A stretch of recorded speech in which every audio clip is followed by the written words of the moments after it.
అందరికీ నమస్కారం. నేను మీ కిషోర్. ఈరోజు మనం నంద్యాల జిల్లా మహానది క్షేత్రంలో ఉన్నాం. ఇది భక్తులకి దేవస్థానం వారు ఇస్తున్నటువంటి ఉచిత దర్శనం. ఈ దర్శనం పోయే దారి ఒకసారి చూద్దాం రండి. చూడండి, ఎటువంటి కార్పెట్ కూడా లేదు, కాలిపోతున్నాయి. ఇప్పుడు టైం 3:16 3:20 అవుతా ఉంది. చూడండి, కేవలం ఉచిత దర్శనం అనే కారణం చేత కనీసం కార్పెట్ కూడా లేదు. అంటే ఉచితంగా దర్శనానికి వెళ్ళే భక్తులు ఏమైనా బానిసలా?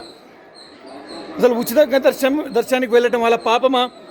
100, 50, 300 ఈ టికెట్ తీసుకున్న వాళ్ళకి మాత్రమే దేవస్థానము సరైన వసతులు కల్పిస్తుందా? వీళ్ళందరూ భక్తులు కాదా? వీళ్ళందరూ హిందూ సమాజం కాదా? వీళ్ళకి అర్హత లేదా?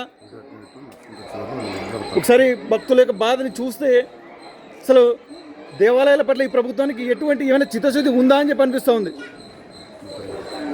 ఒకసారి చూడండి, ఈ లైన్లో పోయినప్పుడు అది కూడా సగం మ్యాటే ఉంది. అక్కడ కూడా చిన్నపిల్లలు.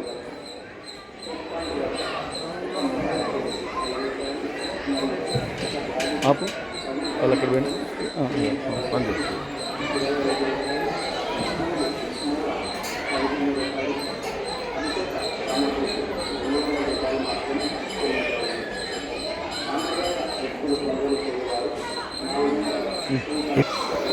చూస్తున్నాం. ఇది మహానది క్షేత్రానికి సంబంధించేదే కాదు, యావత్ నంద్యాల జిల్లాలో ఉన్నటువంటి చాలా మటుకు దేవస్థానాలలో ఇదే పరిస్థితి దాపరిస్తూ ఉంది. నేను చెప్పేది ఒకటి, హిందూ సమాజానికి విశ్వ హిందూ పరిషత్ ఆధ్వర్యంలో దేవాలయాల స్వయం ప్రతిపత్తి కోసం ఒక జాతీయ ఉద్యమం ప్రారంభమైంది.